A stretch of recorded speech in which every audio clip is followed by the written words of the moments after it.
For today's video, guys, papakita ko sa inyo itong ginagawa ng mga tao ko. Bali, ito nakapagpatayo na po sila ng scaffolding at pupormahan nila itong mga poste. Yan, from foundation. Ayan, magpuporma sila ng column, poste.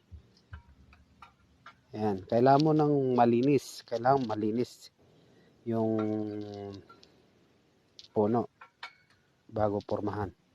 Ayan, tignan nyo. As you can see guys, binabras, nililinisan. And then, ito. Pero, bago sila makapag-sit up doon sa baba ng pinaka-starter plate nila is huhulugan po nila yung layout po dito sa taas. Yung mga tali na yan, yan po yung mga nagsisilbing mga guide. Yan po yung layout po ng building. So kailangan nilang ihuhulugan po yan papunta sa baba. Itatransfer yan sa baba. And then kapag na-transfer sa baba, yun na yung pinaka-lalagyan nila ng starter plate. At doon nila ikakabit ngayon yung mga forma na assembled platform para sa pagpoporma ng poste.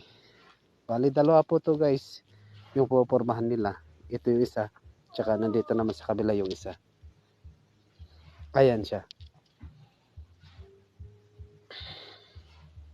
Ganito lang po talaga ang buhay namin, buhay construction.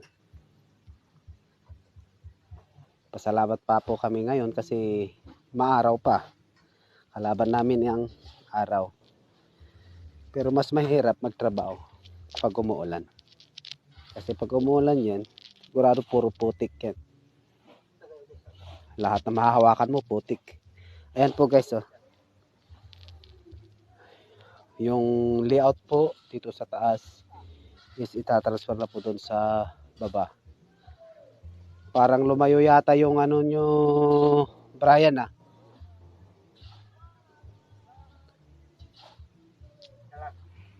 Parang lumayo. I-offset nyo nga yung ano doon. Kasi kumapal yung ano eh. Parang tinulak nung doon sa kabilang boss na poste. Mag-offset kayo kabilahan, dulo tsaka dulo ng kwan. 5 cm. I-offset nyo muna yan.